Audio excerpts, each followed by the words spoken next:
This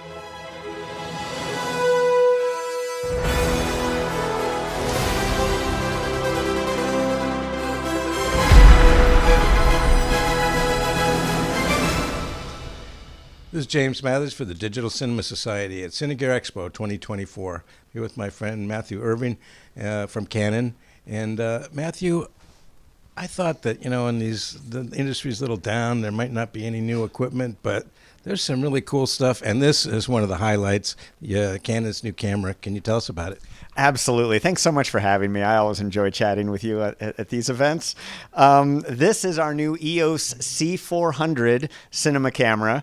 It is 6K RAW, full frame, RF mount native.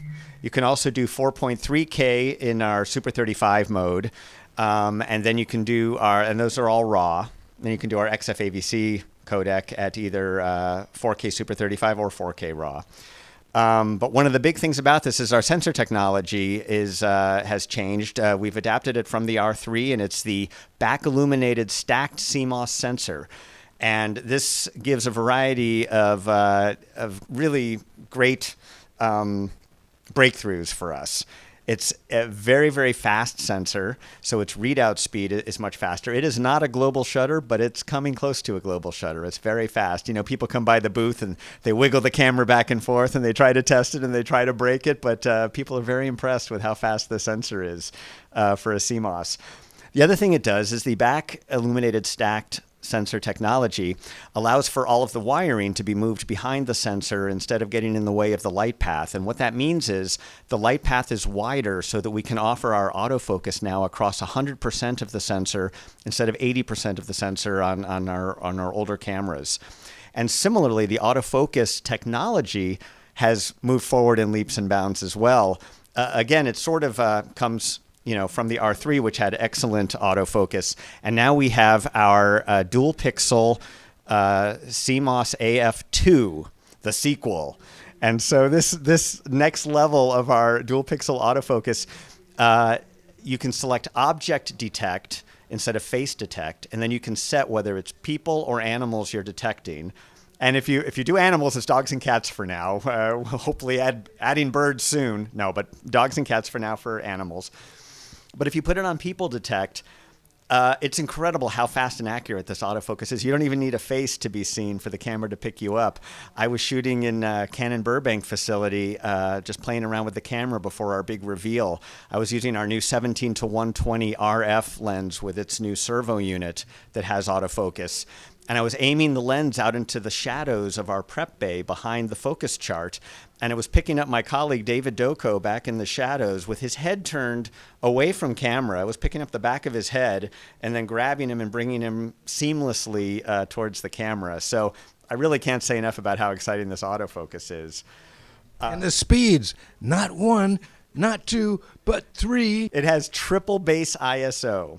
And what triple base ISO means is that you can set the base ISO in Canon log mode at 800, 3200, or 12,800.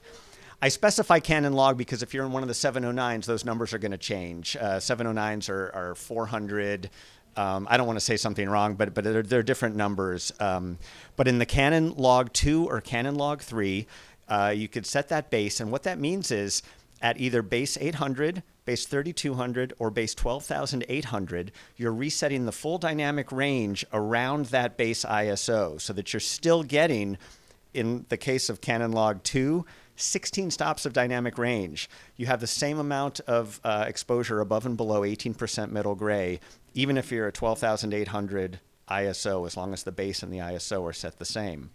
And what this is, it gives remarkable flexibility for creators to now make choices on whether they want to prioritize noise or dynamic range. So for example, in our show film for the camera, they often chose 3200 base ISO, and then they pulled it back so the camera's ISO was 1600, and they got a very clean image. It's very, very clean at 1600, but they were kind of lopping off a little bit of the high end of the dynamic range, and then you can compensate for that in exposure. If the cleanness of the image is more important to you than the full 16 stops. So really tremendous variety of choices you can make now creatively. Tell us about the RF mount. That's a big new thing.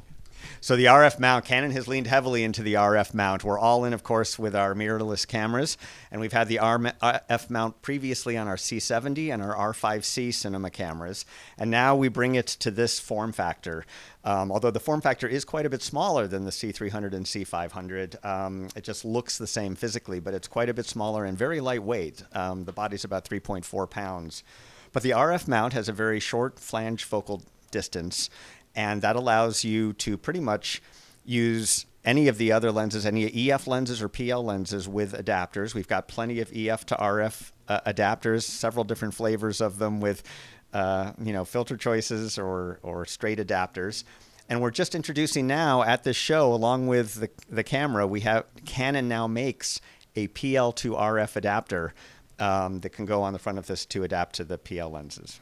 There's a lot of EF lenses out there, so that was already in the works, right? Of course, anybody who's been collecting EF lenses from our storied EF line can use any of those lenses on this camera as well. But as I say, full frame 6K, and it has now our different flavors of RAW as well, which allow RAW HQ, RAW ST, or RAW LT, which are different data rates of RAW. And it's really amazing how indiscernible the RAW LT is from the higher quality RAW HQ at a much lower data rate. So you can get your 12-bit RAW at any frame rate at a very low data rate. In some cases, the RAW LT data rate is lower than some of the XFAVC 10-bit 422 data rates that you can choose on the higher end of XFAVC. So yeah, once you get that in through your EF lenses or your RF lenses, the capture codecs that you have available to you are quite a nice wide variety. And you can record some of those simultaneously, is that right? Exactly right. So there's 2 card slots now because it's a smaller real estate. So there's one CF Express card slot that would record all of your raw material. Raw material. It's kind of funny to say that. Your CF Express card slot and your SD card slot. And you can record our XFAVC codec on either card slot, but the RAW is only for the CF Express. But you can shoot RAW on the CF Express while simultaneously shooting any of our other codecs onto the SD card. And we're now even offering for proxy or for people streaming, we're offering very low data rate options of XFAVCS and XFHEVCS, which can get down to like 9 megabits a second. So if you have the need to just get the data out there quickly in a usable form, it's available to you. Yeah, a very impressive camera, and I was surprised by the price. Can you tell us about the price and availability? Yeah, the price is going to be $79.99. That's $79.99, James. No, $79.99, which is very reasonable for everything you're getting, because what's amazing about the camera also is you're squeezing in all of the options, input-output options that you previously had on the C500 and C300 only by adding the expansion units. We had our EUV2 and EUV3 that offered things like that you now have built in. Through these DIN connectors, if you're in a broadcast situation, you now have Genlock, return video, and sync, and then you can actually change in the menu system which one of those is live through this DIN connector. You've got a DIN connector for your timecode as well. You've got Ethernet built in so that you can have IP control, IP streaming control of the camera. And you can also send metadata out. This will send out lens data and orientation data to your Unreal Engine in a virtual production scenario. So that can come in very handy as well. There's also built-in Wi-Fi now.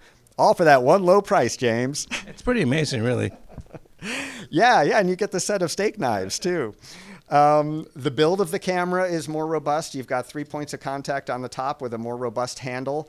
You've got a different bridge to the LCD now, which is more adjustable for old people like me who have to get the screen farther away, and you now have that option.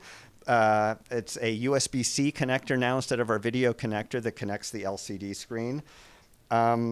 So it's and a lot of interesting features also that are kind of internal to the menus, such as an auto clear scan option. So if you're shooting on an LED wall or an LED volume, or even if you're shooting in an old-timey office with old-style fluorescence and you're seeing a flicker, you can point the camera at the source of flicker, whether it's an LED wall or some other source, and the camera will detect the cadence, sync up with the cadence, and it'll eliminate that flicker.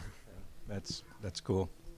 Yeah, it's pretty great because this camera is really made for any shoot style, whether it's an event with an LED wall behind it, a huge, virtual production in an LED volume.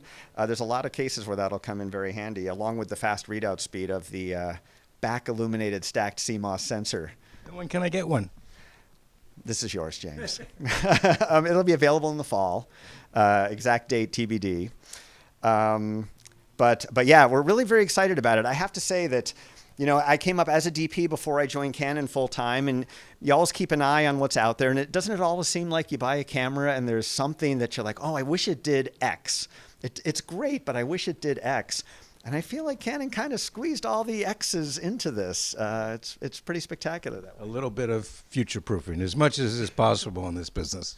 Absolutely, absolutely. And just to give a little shout out to this lens, this is one of our new hybrid lenses on the front. It's a hybrid prime 35 millimeter f1.4, and I say f1.4 instead of t1.4 because it comes out of the stills side.